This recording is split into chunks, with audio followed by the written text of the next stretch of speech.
It's there in the metal feel. I was just adjusting this thing because it gets all weird once I start it. Alright, so, alright, first of all.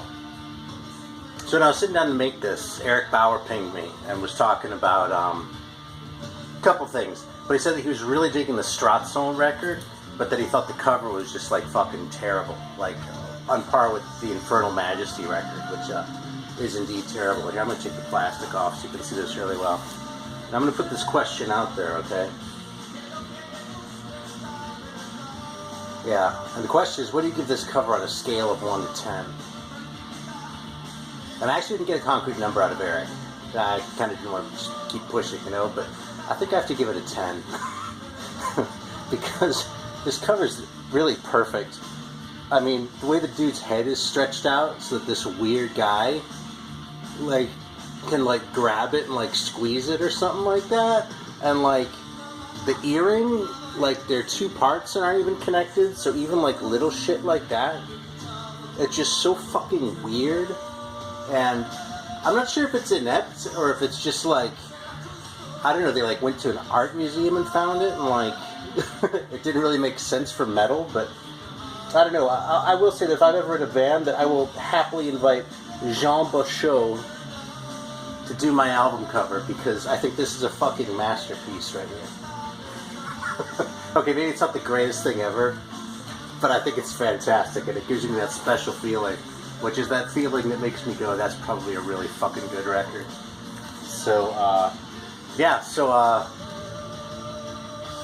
if you're leaving a comment anyway, scale of 1 to 10. Alright, so we are listening to, I've mostly been listening to, like, new wave British heavy metal stuff. That and, like, Japanese fusion. So I'm going to talk about some of the new wave stuff. But what I'm actually playing right now is this one, which I might have mentioned before. This is, Gehenna, a Mexican band. They're on Denver, like some other shit. But this is a reissue on Burning Leather, which is a label out of Mexico. And I don't know if this is going to come across, but this is the kind of shit that I absolutely love. Like, if you look at the seam on that, you see that shit? Like, it's glued on the wrong side. You see, like, this is the front cover, right? So normally, this flap right here would be on the other side, but they, like, turned the thing around and glued it backwards. I mean, the art goes in the right direction, right? So it's not like they've really fucked it up. But I don't know if I have another record where it's glued that way. So I just kind of love that sort of thing. You know what I mean? This sort of thing that gets my juices flowing. And on that note, actually, another record that I fucking love, and I got this because I buy shit by label, okay? So I went to see what else Burning Leather's done. I'd never heard of them before. And they've done a lot of CDs, but they also did this one, which is, they're called Crazy Lazy, Que Viva El Rock. And look at that. First of all, why would you not buy this record? Like, if this record's less than $20, there's no way that this isn't coming home with me if it's at the store. You know? I actually had to send away for this. Look at how young these little guys look, too, man. Fucking all innocent and hapless and shit. But, yeah, this record, this isn't expensive either, the shit. Neither is the Gehenna one. Well, the Gehenna one I got from Greece, but this one I even got from fucking Hell's Headbangers, man. It wasn't very much. And it's fantastic. Like, it's just heavy, it's unapologetic, it's rockin', and it's not too long. You know, 4 songs per side, it's plenty. It's like, you're like this, you're like, yeah, it's fucking great, I want to hear some more. Maybe I'll put some on after this. But, alright. So, it's weird. I don't remember what I talked about last time, and I like, don't want to sit here and fucking be saying the same shit over and over, so. I'm drinking a cup of Postum right now. Have you heard of Postum? It's like good Mormon grain. I actually just busted the shit. I actually just tried the shit for the first time because, like, God, I don't even know. My wife's grandfather used to drink it, but I never even heard of the shit until, you know, I honestly don't even fucking remember, but it just seemed like such a weird thing to make a drink out of, like, grain and molasses as like a coffee alternative that I wanted to try it, and like, it doesn't taste like coffee. Like, if you want coffee, this does not scratch the itch. But if I'm sitting around, I want something warm, I don't want coffee, I don't want tea, a cup of Postum really hits the spot, man. That's my little public service message. Unfortunately, this shit's kind of expensive, but I guess there's some drama, like the original company that made it quit, and so is some family in North Carolina, who I think actually are Mormons, but I'm not sure about that, like picked it up and started making their own recipe, and people are like, oh, this isn't like the real thing, and other people are like, oh, this is exactly like the real thing, and I don't know. I'd never had it before anyway, so fuck it. Hats off to the family in North Carolina.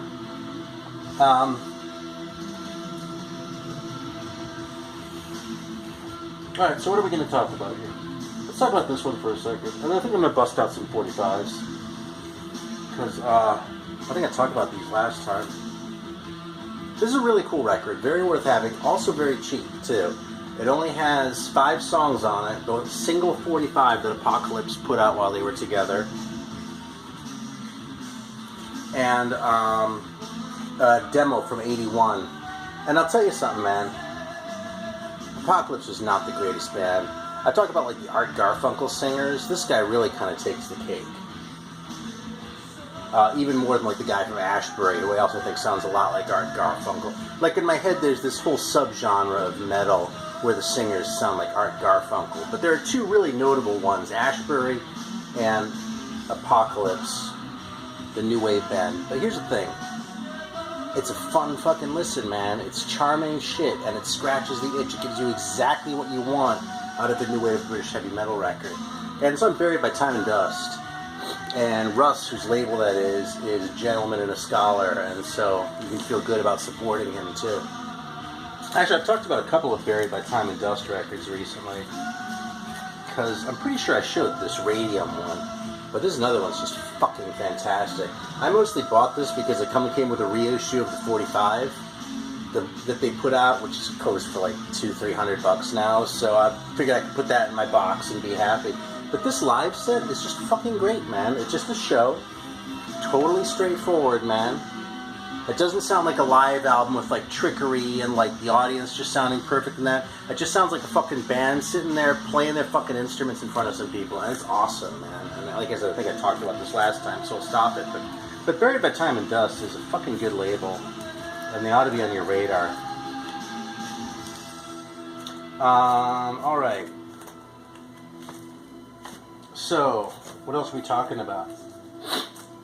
No, I'm just kidding. We already talked about that one. Well, here's what we're going to do. We're going to pull the box out. Let's see what we find. It's over here anyway.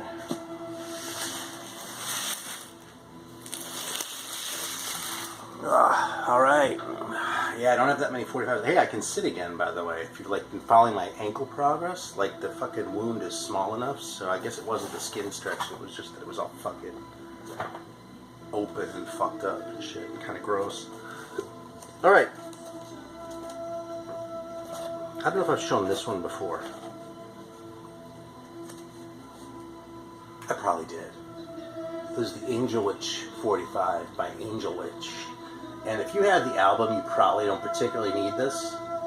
Because it just has Angel Witch on it. And what's on the other side? I think it's Gorgon. Yeah. Angel Witch coupled with Gorgon. That would have been a contest, see if you know what CW means. But, yeah, anyway. It's just a cool fucking piece, though, man. It's on bronze. Even the cover is exactly the same as the Sweet Danger 45, which, if you don't have it, it should only be because you have the 12-inch, which also includes Hades Paradise, because that's the best record they ever made. I've had this one for a lot longer, actually. I might have shown this one before, too. This is Loser. It's almost like a different band, this one. It's kind of comparable, the sound on this single, to... it's closer to what the sound they had on the, with that Extermination Day song, with the specific version of Extermination Day that was on, oh, it's right here. That Metal Explosion comp. This one. And that it sounds a little bit more produced. It doesn't sound slick, but it sounds a little bit more produced, a little bit more professional, and these songs, specifically on this 45, sound like they're heading a little bit more in a commercial direction.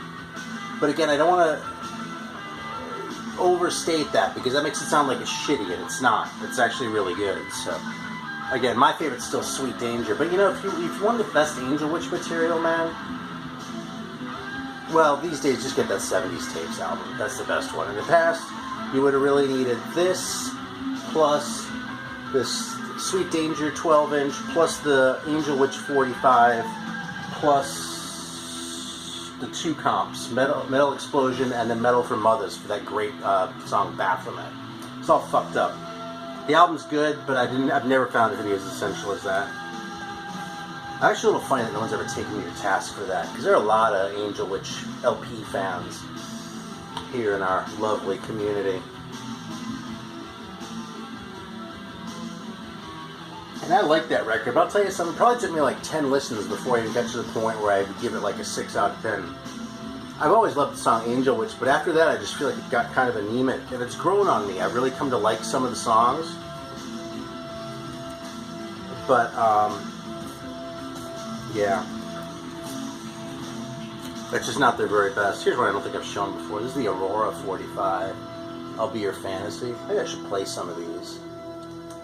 Yeah, I don't think Aurora's gonna fucking put me with a copyright ding. Knock on wood, right? Let me actually stop this because I want to play a couple of these. The Angel Witch is pretty easy to find. Just around. Uh-oh, now I have to figure out what to do with the inner sleeve for this thing. Fuck. It's funny, these stacks, there are a bunch of Iron Maiden records out too, because I've actually been listening to kind of a lot of Iron Maiden, but I'm going to make a separate video about that, I think. And you could hold me to that. In fact, if I don't, then give me shit. Okay, so this is Aurora. No picture sleeve with this one ever. Sorry about the itchy nose here.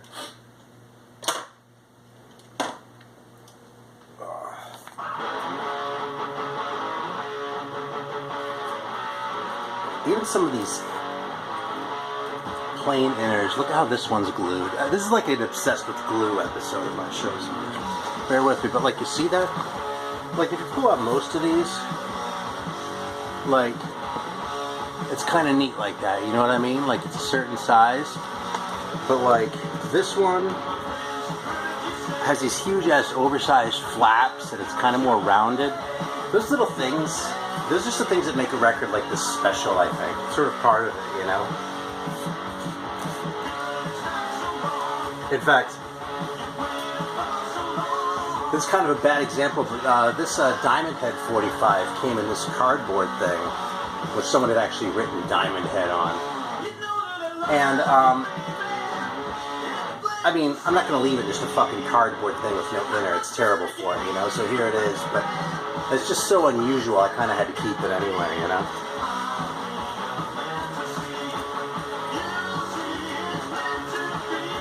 Pretty good, isn't it?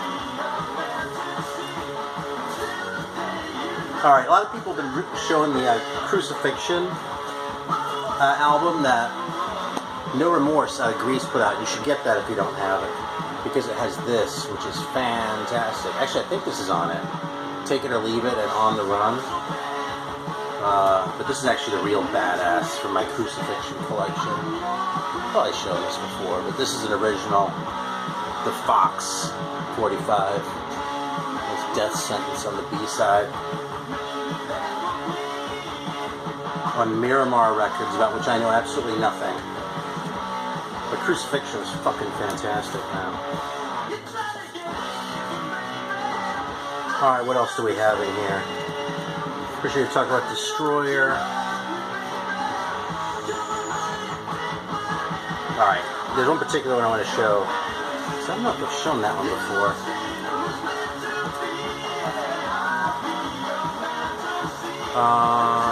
Yeah, this one, man. I had to pull this one out because this one just has, this one has Bip Bop Boom written all over it. Like that weird logo. And they're called Truffle, which is a little bit embarrassing, but like, he could totally handle it. And there's a fucking motorcycle on there. It really pretty much tells you what it's about. You know, I'm actually going to fire this up next. Let this run and then we'll do it.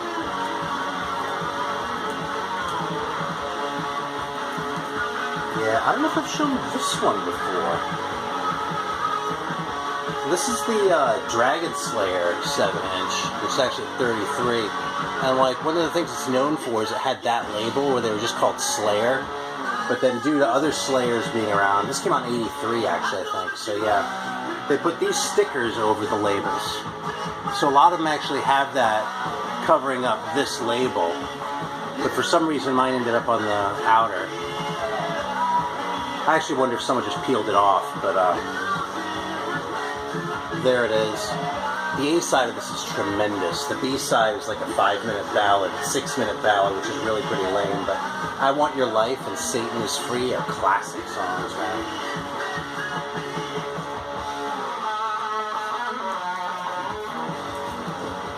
Alright, what else do we have going on? I'm actually getting impatient. I'm going to put on the Truffle record. Well, actually, it's over. I do love this record, man.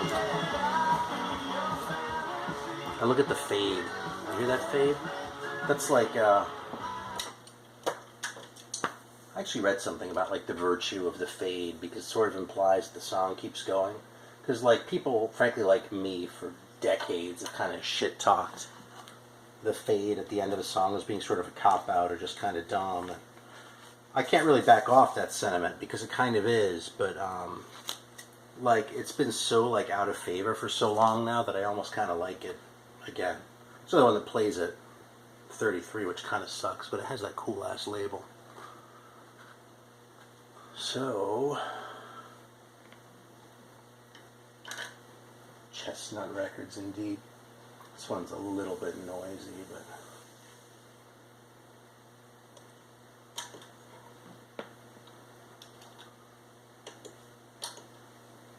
alright. Yeah, this is total Bip Bop Boom music, dude.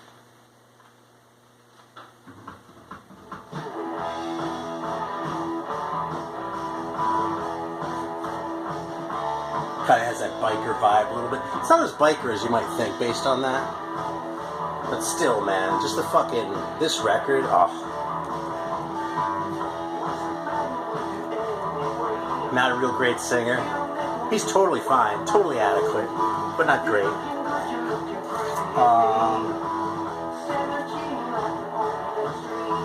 This is a Mendy's Prey 45. On to the Borderline, which is the main song. This is on Heavy Metal Heroes 2. But this, to my ears, this is a different version. It's heavier. It's still the same song. It's not the heaviest thing ever, but this just sounds a little bit less polished, a little bit rougher around the edges. And I mean, it's on MP Records, so what are you gonna do?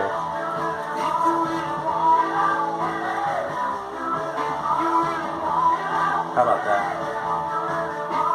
Yeah. Metal Mirror. Rock and roll ain't never gonna leave us. Actually, John and I were talking about Metal Mirror not too long ago. He drew an analogy between them and Demon Pact, which I hadn't actually heard before, but I think is really apt. Check out that singer, man. Looks so fucking earnest. I actually always love these band pics on the back of these, and I'm not the biggest, like... Well, I was going to say I'm not the biggest connoisseur of band pictures, but given how much time I've spent in my videos talking about people's fucking mustaches, I think I'd probably be a massive hypocrite if I said that, so I'm just going to cut that sentence off midway through.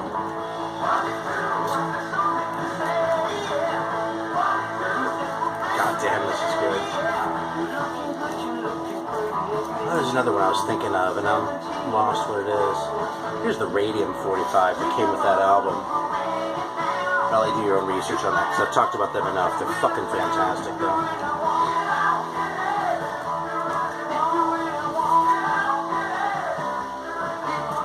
Alright, here's another one.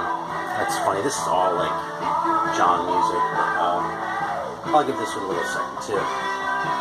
This is, Midas Light by Ricochet. And a few of these had sleeves, but it was very few, and those are like super expensive. I actually got this copy because one of the band members found a few, like found, I don't know, a dozen or something, like in a closet somewhere, and put them online. And I don't even remember where he was selling it. It was like on some forum or something, because it was so long ago that eBay was, it was around, it was a thing, but you know, it wasn't like the obvious default place to go in the same way that it is now, so yeah, so I actually got this directly from the band, and it should have been mint, but it still sounds a little bit mediocre. There's like some weird scuff on it or something, which is like, it looks like a press mark, you know. Anyway, I'm not bitching. I mean, this record's so hard to get that I'm just grateful to have it.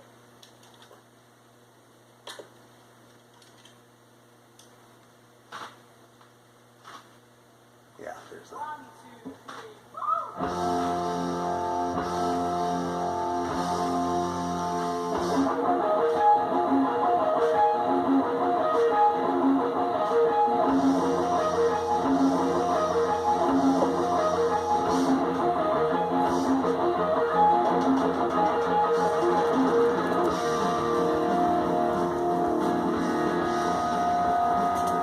Show a Saxon one. Just variety. I actually have 2 Saxon 45s.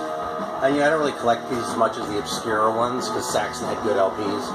But I actually got these for $10 each at a record store that was going out of business.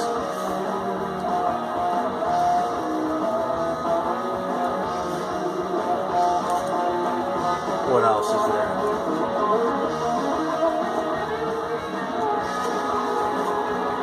Oh shit. Alright, I'm gonna save this one for next time. Otherwise I'll just keep going on forever.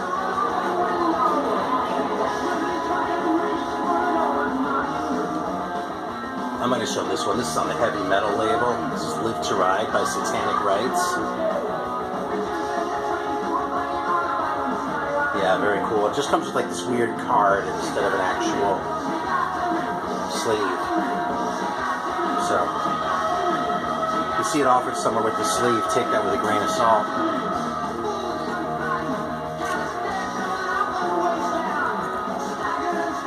Yeah, let's see, I talked about Torture last time, I think.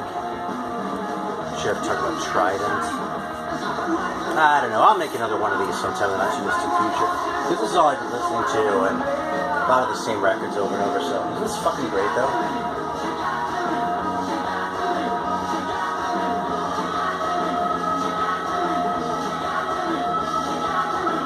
Awesome.